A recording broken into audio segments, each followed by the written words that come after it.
오늘 우리 함께 나누실 말씀은 마가복음 11장 24절 한 구절입니다. 우리 신약성경 마가복음 11장 24절 74쪽입니다. 신약성경 74쪽 우리 다같이 함께 한 목소리로 합독하시겠습니다. 그러므로 내가 너희에게 말하노니 무엇이든지 기도하고 구하는 것은 받은 줄로 믿으라. 그리하면 너희에게 그대로 되리라. 아멘. 할렐루야. 오늘 이 저녁에 주님 앞에 나온 여러분들을 진심으로 축복합니다. 좌우에 옆에 있는 분들 앞뒤로 인사하겠습니다. 반갑습니다. 다시 한번 인사하겠습니다. 사랑하고 축복합니다. 감사합니다. 덥죠? 세상 덥죠, 그죠? 이렇게 더운 적이 있었나 모르겠습니다. 그 에어컨을 24시간 틀어놓고 있어서 에어컨이 걱정되는, 그죠? 이 에어컨이 혹시 이게 과열되는 게 아닌가, 이 정도로 걱정될 정도로 에어컨을 틀고 살 수밖에 없는 그런 이 무더위 속에 살아가고 있습니다. 그래도 오늘 이 밤에 주님 앞에 나와서 예배하는 여러분들 한 분 한 분들에게 더위를 뚫고 나온 여러분들이시니까 더위보다 더 뜨거우신 성령의 충만한 은혜가 여러분들에게 풍성하게 임하시기를 간절히 축원합니다. 오늘은 마가복음 11장 24절의 말씀으로 우리 다 같이 한번 읽어볼까요? 시작. 받은 줄로 믿으라. 아멘. 이런 제목으로 함께 은혜를 나누도록 하겠습니다. 신학자이면서 위대한 교부 중에 한 명이었던 이 토마스 아퀴나스라는 분이 당시 이제 교황을 만나는 때가 있었어요. 그래서 교황을 만나서 교황의 많은 이제 이야기를 듣게 됩니다. 교황이 여러 가지의 자랑들을 쭉 늘어놓기 시작하는 거예요. 이런 일들, 저런 일들, 또 교황의 뭐 어떤 힘과 권력, 그다음에 여러 가지 이제 이야기들을 막 늘어놓고 이제 이야기를 하게 됩니다. 그리고 나서 이제 토마스 아퀴나스가 이 교황에게 이런 말을 남겼다고 해요. 한번 제가 읽어 보도록 하겠습니다. 사도 베드로 당시에 은과 금이 없다고 말했는데 지금은 교회가 은과 금이 풍성해졌는지는 모릅니다. 그러나 예수님의 이름으로 안진뱅이를 일으키는 권세는 잃어버렸습니다. 이런 얘기를 했대요. 어쩌면 이게 이제 어떤 의미를 가지고 있을까, 여러 가지 측면에서 의미가 있을 텐데 오늘 저는 여기서 이런 생각을 한번 해보게 되었어요. 교회가 아무것도 없었을 때에는 오직 뭐밖에 안 보입니까? 은과 금은 없어요. 그러니까 줄 수 있는 게 뭐밖에 없습니까? 예수밖에 없는 거예요. 그죠? 그러니까 예수밖에 없으니까 예수밖에 전할 게 없는 거죠. 그런데 많은 선택지들이 생기기 시작하면 예수 아니어도 많은 것들이 있는 거예요. 그러다 보면 예수 아니어도 다른 것들이 이렇게 생기게 되니까 오히려 그러면 더 풍성해지는 열매가 맺어져야 되는데 그렇지 않다는 거예요. 은과 금은 많아질 수 있는 거죠. 그러나 예수님의 이름으로 안진뱅이 하나를 일으키지 못하는 중세교회가 되었다. 이런 얘기를 하는 겁니다. 이게 사실은 이제 이번에도 우리 그 중고등부 친구들이 오병열 캠프에 가자마자 이제 아이들이 그런 이야기를 듣고 갑니다. 사실 뭐 그렇게까지 이야기를 해주지 않고 가도 되는데 가서 어차피 만나게 될 일이니까. 근데 애들이 이제 선생님이 너무 이렇게, 우리 선생님이 부장 선생님이 너무 친절하셔가지고 떠나기도 전에 여기서 아이들한테 폭탄 발언을 합니다. 핸드폰 걷는데 굳이 얘기해도 안 해도 가서 걷는데, 그죠? 이 애들이 그때 그 시간에 절망을 하는 거예요. 애들이 절망. 그래가지고 그 짧은 시간에, 점심 먹는 시간에 어떻게 해서든 뭘 하는 겁니까? 그 짧은 시간에 뭘 하려고? 게임 하려고 막 정신이 없어요. 정신이. 그런데 결국엔 이제 뭘 반납을 하는 겁니까? 그 핸드폰을 반납을 하고 그렇게 된 거예요. 그러면 애들이 모르겠습니다. 제가 그 자리에 없었지만 우리 선생님들의 말을 들어보면 새벽 1시, 2시까지 찬양을 해도 찬양 함께 부르고 막 힘들고 어려워도 예배 끝까지 견디고 버텨낼 수 있는 그런 모습이었다고 해요. 그러면 여러분 생각해 보세요. 제가 일본 선교를 갔더니 아이들한테 나가서 이제 와이파이를 다 끊어버린 거예요. 아이들이 와이파이를 접속할 수가 없는 거예요. 그러니까 여러분 어떻게 됩니까? 핸드폰이 재미가 없는 거죠. 그러니까 핸드폰 안 갖고 놀더라고요. 처음에는 핸드폰에다가 뭐 와이파이 잠깐 이렇게 접속될 때 뭐 와이파이 접속이 안 돼도, 인터넷 접속이 안 돼도 할 수 있는 이 게임을 좀 다운을 받더라고요. 근데 그건 재미가 없는 거예요. 그러다 보니까 나중에는 뭐 하고 노는 줄 알아요? 자기들끼리 놀더라고요. 이국노 집사님이랑 놀고, 같이 막 놀고, 막 서로 막뭐 되게 원초적인 거 갖고 놀아요. 여러분, 뭐 갖고 노는 줄 아세요, 여러분들? 물건 숨기기. 누가 하라고 하지 않았는데 서로들 뭘 하냐면, 예를 들어서 이 물건 있으면 이거 숨겨놓고 언니, 동생들이 숨겨놓으면 오빠들이 찾는 거예요. 그거 누가 시킨 거 아니거든요. 그러니까 왜요? 애들이 뭐 그걸 못해서 안 한 게 아니고요. 그런 거를 원래 안 하잖아요. 근데 뭐 때문에 안 한 겁니까? 할 수도 있는데 그러니까 핸드폰 때문에 안 하고 있었던 거예요. 한번 생각해 보시죠, 여러분들. 어떻게 보면 할 수 없어서 못하는 게 아니라 할 수 없게 하는 것들이 너무 많은 거예요. 난 이걸 할 수 없어서 못해요, 이게 아니라 할 수 없게 하는 것들이 많은 거죠. 그러니까 다시 말하면 어떻게 보면 이렇습니다. 고난 자체와 어려움 자체가 문제라기보다는요, 그 문제를 해결할 수 있는 방법들이 우리에게 너무나 많으니까 사실은 이게 잘 해결이 안 되는 거예요. 여러분, 그렇게 생각할 수 있는 거예요. 왜냐하면 이 방법도 써보고 저 방법도 써보는 거예요. 이게 안 되면 이 방법도 한번 해보고, 이게 안 되면 저 방법도 해보는 거예요. 근데 아예 방법이 없으면 어떻게 해버립니까, 여러분들? 하나만 매달릴 수밖에 없겠죠? 맞나요, 안 맞나요? 그거 아니면 안 되면, 어떻게 하겠어요? 그거 아니면 안 되면 그거만 기다려야죠. 여러분, 제가 우리 딸내미가 있어서 이렇게 말하면 좀 그렇겠지만, 뭐 어떻게 하겠어요? 현실인데. 대학교를 집어넣고 6개를 집어넣고 5개가 다 떨어지네. 하나밖에 안 남아요. 하나밖에. 어떻게 하겠어요, 여러분들? 그거 붙잡아야죠. 기도하지 말래도 기도하기 시작하더라고요, 자기가. 제일 가기 싫었던 대학. 근데 거기라도 붙어야 되는 거예요. 왜요? 아니면 안 되니까. 그러니까 마지막 하나가 남는 그게 진짜로 우리를 붙들게 만드는 거예요. 사랑하는 여러분, 어떻게 보면 믿음이라는 게 바로 그런 것이 아닌가라는 생각을 해보게 됩니다. 여러분, 여러 가지 방법들이 있겠죠? 여러 가지 방법들. 우리의 삶 속에서는 단 한 가지의 방법만 있는 건 아닐 거라고 생각이 들어요. 뭐 이 방법도 있고 저 방법도 있을 거예요. 예를 들어서 서울로 가는 방법 많습니까? 적습니까? 많아요. 뭐 버스를 타고 갈 수도 있고, 기차를 타고 갈 수도 있고, 비행기를 타고 갈 수도 있고, 뭐 걸어가셔도 되고요, 그죠? 여러 가지 방법들이 있지만 한 가지 방법밖에 없으면 그것만 씁니다, 여러분. 그런데 여러 가지 방법들이 있으니까 그 방법을 안 찾는 거죠. 어떻게 보면 믿음이라는 싸움을 싸운다는 것은 어떤 의미냐? 수많은 방법이 있어도, 금과 은이 있어도, 많은 것들이 있어도 내게는 오직 방법이 딱 하나입니다. 예수 그리스도. 아멘이십니까? 그걸 믿고 살아가는 게 믿음인 거죠. 그리고 그걸 싸워내는 게 뭡니까? 믿음인 거죠. 수많은 방법들이 있어도, 은이 있어도, 금이 있어도 그것보다는 예수입니다. 그것보다는 주님이십니다. 이걸 싸워내는 게 믿음이라는 거죠. 그런데 어느 순간부터 선택지가 많아지기 시작하니까 예수도 그 중에 하나가 되는 겁니다. 그러면 여러분, 믿음이 연약해지기 시작하는 거예요. 뭐 안 믿어도 되니까. 예수님 아니어도 할 수 있는 게 많으니까요. 예수님 아니어도 우리에게 만족을 주는 것들이 많으니까 말이죠.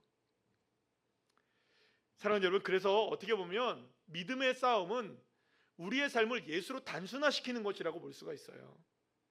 가능성의 길을 여기저기서 찾는 것이 아니라 오직 하나로 딱 고정시켜 놓는 겁니다.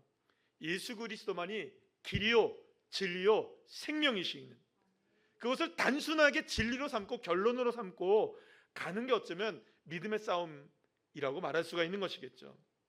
여러분, 만약에 저와 여러분에게 딱 한 번 사생결단하고 사생결단하면서 한 가지를 붙잡을 수 있는 기회, 딱 한 가지만은, 내가 이것만은 붙잡겠다, 여러분에게 주어진 딱 하나만 붙잡을 수 있는 기회가 있다면 여러분 뭘 붙잡고 살아가시겠습니까? 갑자기 고민이 되시죠? 그때 남는 게 진짜인 거예요. 딱 하나만 붙잡을 수 있는 거. 그게 예수여야 되는 것이겠죠. 그렇기 때문에 우리의 초점은 오직 예수 그리스도에게 맞춰져야 하는 것이죠. 이것이 어쩌면 진짜 믿음의 싸움이라고 말할 수가 있습니다.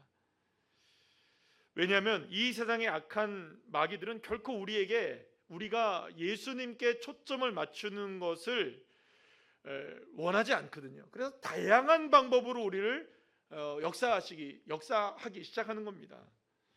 결국 우리가 어떠한 믿음을 가졌느냐가 중요한 것이죠. 그것은 그 어떤 것에서도 흔들리냐 흔들리지 않느냐, 그 삶의 문제들로 인하여 주님을 온전하게 바라보느냐 바라보지 못하느냐, 그 믿음의 싸움을 우리가 싸우고 있다라고 볼 수가 있는 것입니다. 자, 오늘 본문에서 예수님은 우리에게 분명하게 믿음에 관한 이야기를 합니다. 그런데 여러분들, 믿음에 관한 설명을 하시면서 예수님이 이런저런 설명을 덧붙이지 않은 것을 보게 돼요. 자, 믿음은 이런 거다, 이렇게 하는 게 믿는 거다, 저처럼 이렇게 말로 막 이렇게 하는 게 아니라, 딱 오늘 본문 말씀에 여러분들 22절 말씀을 보시면 뭐라고 했냐면 이렇게 딱 나옵니다. 하나님을 믿어라. 그냥 이렇게 얘기해요. 따라합시다. 하나님을 믿어라. 예, 하나님을 믿어라. 그냥 이렇게 얘기하죠. 22절 말씀에 예수께서 그들에게 대답하여 이르시되 뭐라고요? 하나님을 믿어라. 하나님을 믿어야 될 이유가 이거고 저거고 어쩌고 저쩌고 이렇게 얘기하지 않고 그냥 딱 뭐라고 얘기해요? 하나님 믿어라. 이렇게 저렇게 믿어라. 이것이 믿음이다, 저것이 믿음이다 얘기 안 해요. 그냥 단순하게 뭐라고 얘기하느냐? 하나님 믿어. 끝이에요. 끝. 집에 갑시다 이제. 하나님 믿으세요. 안 가시려고 하니까 조금 더 할게요. 오늘 본문에서도 마찬가지입니다. 기도한 것이 받아질 것이라는 것을 그대로 따라합시다. 그대로 믿으라. 받은 줄로 그대로 믿으라는 거예요. 이 말씀 외에 사실은 어떤 말씀도 덧붙이지 않습니다. 그러고 보면 믿음에 관하여서 가장 놀라운 정의를 내리고 있는 성경의 말씀 가운데 하나가 히브리서 11장 1절 말씀이잖아요. 우리 다 같이 한번 말씀 한번 읽어볼까요? 쉬운 성경의 말씀으로 시작. 믿음은 우리가 바라는 것들에 대해서 확신하는 것입니다. 또한 보이지 않지만 그것이 사실임을 아는 것입니다. 요약해서 말하면 이런 말이죠. 믿음은 확신하는 것이며 믿음은 사실임을 아는 것이다. 성경은 믿음이 무엇이라고 덧붙여 얘기하지 않아요. 그저 믿는 것입니다. 그냥 믿는 것. 그러니까 설명이 없어요. 믿음은 그냥 믿음입니다. 믿음은 뭔가 이렇게 덧붙여지는 게 없다는 거예요. 사실 그런데 문제는 그저 믿는 것이 사실은 그래서 어려운 것 같아요. 그냥 믿어야 되니까. 왜냐하면 무엇인가가 여러분들 증거를 우리는 많이 원해요. 뭔가 이렇게 증명되기를 원하고 뭔가 이렇게 표적이 있기를 원하고 느껴지고 어떤 뭔가 이렇게 보여지는 걸 우리가 너무나 원하는 시대를 우리가 살아가고 있기 때문에 그냥 믿는다는 게 잘 우리에게 와닿지 않는 것 같아요. 그래서 사실은 우리가 그냥 믿지 못하는 것이 아닌가라는 생각을 하게 됩니다. 자, 그래서 하나님을 믿는 믿음에도 우리는 늘 언제나 무엇인가를 요구하게 돼요. 어떤 증거를 요구하게 되고 무엇인가의 표징을 원하게 되고 어떤 음성이나 혹은 사인을 원하기도 합니다. 어쨌든 이런 거죠. 믿을 테니까 믿을 만한 근거를 좀 보여주세요. 믿을 만한 느낌을 좀 알게 해주세요. 그러니까 믿어야 될 근거가 필요하다는 것을 우리는 자꾸 강조하게 돼요. 그런데 여러분 한번 생각해 봅시다. 느껴지고 보여지고 무엇인가가 증거되고 분명한 표징이 있다면 그것은 믿는 것입니까? 아니면 확인하는 것입니까? 그거는 믿는 게 아니죠. 그거는 확인하는 거죠. 자, 여기에 이 수건이 한 장이 있습니다. 여러분, 수건이 보여졌죠? 확인하시는 거죠? 자, 손에 보이십니까? 안 보이십니까? 지금은 안 보이죠? 자, 여기 손 여러분들이 보기에 이 수건이 있을까요? 없을까요? 어떻게 해요? 아까 전에 확인했으니까 하는 거죠. 그러니까 확인해서 하는 거예요. 확인. 그러면 여러분, 확인해서 하는 것은 믿어서 하는 걸까요? 그거는 다른 거예요. 그러니까 여러분, 그건 믿음이라고 볼 수가 없는 거죠. 그렇다면 왜 사람들은 무엇인가를 확인해야만 믿으려고 하는 것일까요? 그 이유는 예수님이 이런 얘기를 하세요. 따라합시다. 의심 때문이다. 자, 오늘 본문의 이제 앞절인 23절 말씀을 한번 읽어볼까요? 다 같이 시작.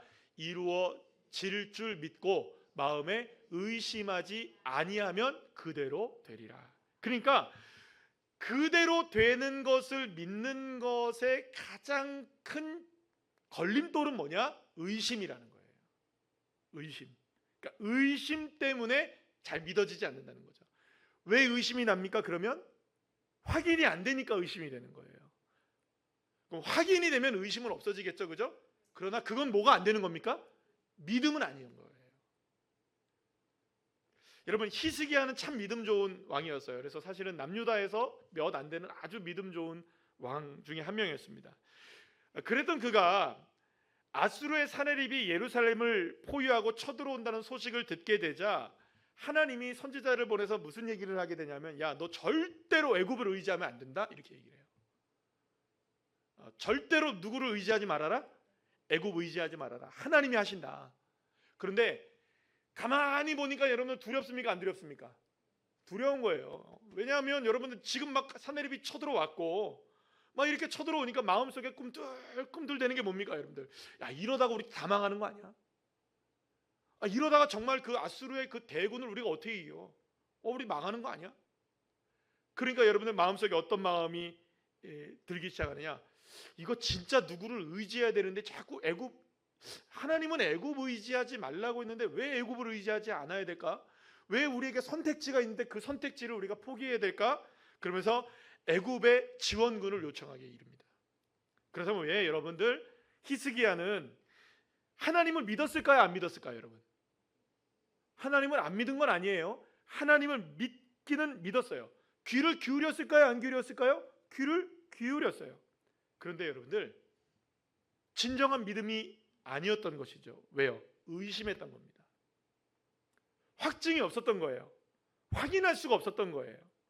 그러니까 그런데 애굽의 군대는 확실합니까? 안 합니까? 확실하잖아요. 군대가 딱 있고 눈으로 보여지고 얼마든지 우리를 도와줄 수 있는 힘과 능력이 누구에게 있습니까? 애굽에게 있다는 게 확인이 되니까.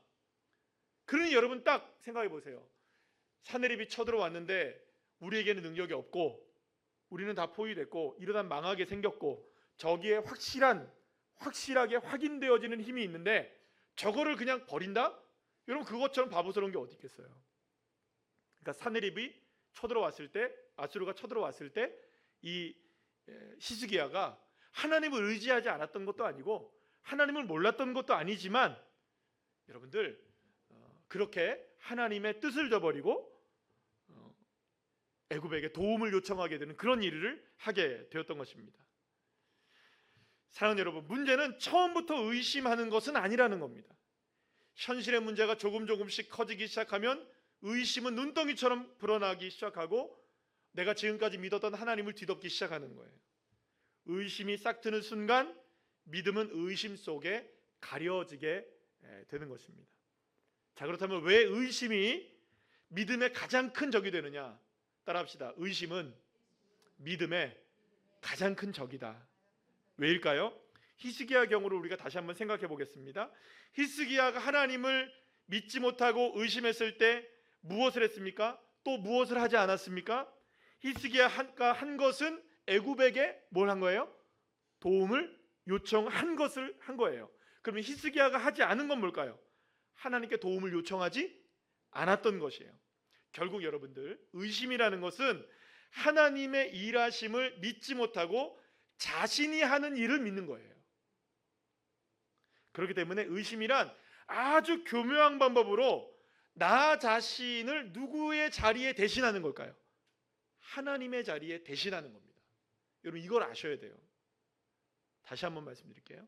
의심은 다른 게 아니에요. 그냥 여러분 의심할 수 있죠. 아유 그게 될까? 이렇게 생각할 수 있겠지만 하나님이 바라보시는 관점은 뭐냐 하면 의심하는 그 순간에 하나님이 있어야 될 자리에 누가 올라가는 걸까요? 내 자신 스스로가 올라가는 거예요. 그럼 결국 그건 뭐가 되는 걸까요? 우상 숭배가 되는 거예요.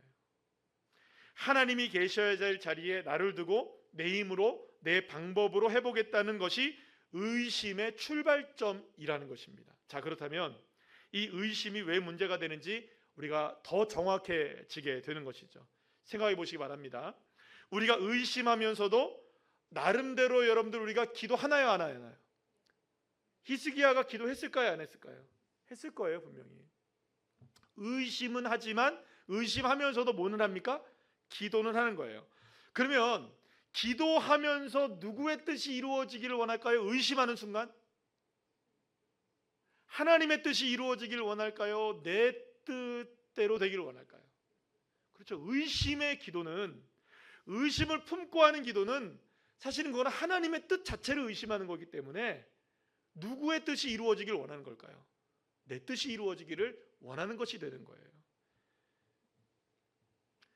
그러나 하나님의 뜻이 이루어지기를 원하면서도 결국 방법은 하나님의 방법이 아니라 누구의 방법으로 이루어지는 것일까요? 내 방법으로 이루어지기를 원하는 것. 그러니 의심은 결국에는 하나님의 방법이 아닌 누구의 방법입니까? 내 방법을 앞세우는 것이 된다는 것입니다. 그래서 여러분, 응답의 첫 번째 단추는 그래서 그냥 받은 줄로 믿는 겁니다. 그냥 믿는 겁니다. 여기에 뭐 될까? 이게 확신이 필요한데, 뭔가 증거가 필요한데, 가능성이 있는 거야? 그럼에도 불구하고 그냥 하나님의 일하심을 믿는 것이, 따라 이렇게 다 각설해서 얘기하면 이유를 불문하고 믿는 것이 믿음인 것이죠. 사랑하는 여러분, 불안하시지만 믿으셔야 합니다. 안 될 것 같지만 믿으셔야 합니다. 가능성이 없어 보여도 믿으셔야 합니다. 힘들어도 믿으셔야 합니다. 수많은 문제가 있고 또 안 될 만한 문제들이 있고 이유가 있어도 하나님을 그냥 믿는 것입니다. 그게 믿음인 거예요. 기도하면 받은 줄로 믿으셔야 됩니다. 그래서 여러분들, 오늘 우리의 기도도 중요한 것 같아요. 하나님 앞에 우리가 선포하셔야 됩니다. 그저 믿음으로 선포하셔야 됩니다. 그러니까 의심 자체, 그러니까 이게 정말로 가능할까 아닐까? 그런 의심 여러분 할 수는 있을 것 같아요. 그런 의심이 밀려오기는 하겠죠. 그러나 그걸 절연히 잠재우셔야 됩니다. 아닙니다. 하나님, 나 의심하지 않겠습니다. 주님, 그저 믿겠습니다. 내 뜻 아닙니다. 주님이 원하시는 대로 이루어 주십시오. 그러니까 여러분, 우리의 가정을 향해서도, 내 자녀들을 향해서도, 나의 인생을 향해서도 여러분 선포하셔야 돼요. 하나님의 뜻이 이루어질지어다. 우리 교회를 향해서도 여러분들 선포하셔야 됩니다. 하나님의 뜻이 이루어질지어다. 내 문제를 향해서도 여러분들 외치셔야 됩니다. 내 뜻이 아니라 하나님의 뜻이 이루어질지어다. 그래서 여러분, 늘 언제나 우리가 기도하는 기도의 제목들, 첫 번째 기도의 제목, 저는 늘 그렇습니다. 하나님, 오늘도 하늘에서 이루어진 뜻이 나의 삶에 이루어지게 하시고, 성도들의 삶에 이루어지게 하시고, 가정에 이루어지게 하시고, 교회에 이루어지게 해주십시오. 늘 언제나 그렇게 기도합니다. 하늘의 뜻이 이루어지게 하십시오. 하나님의 나라가 이루어지게 해주십시오. 사랑하는 여러분, 길이 안 보이고 방법이 보이지 않는다 할지라도 하늘은 열려 있습니다. 그러니까 그곳으로부터 우리의 기도가 시작되어지고 응답이 시작되어지고 하늘의 뜻이 이루어질 것을 믿고 오늘 이 시간 기도할 때 놀라운 역사가 일어나게 될 줄 믿습니다. 따라합시다. 기도하고 구한 것은 받은 줄로 믿습니다. 할렐루야. 오늘 이 밤에 하나님 의지하셔서 하나님의 일하고 계심을 정말로 경험하는 귀한 은혜의 시간이 되시기를 간절히 축원합니다.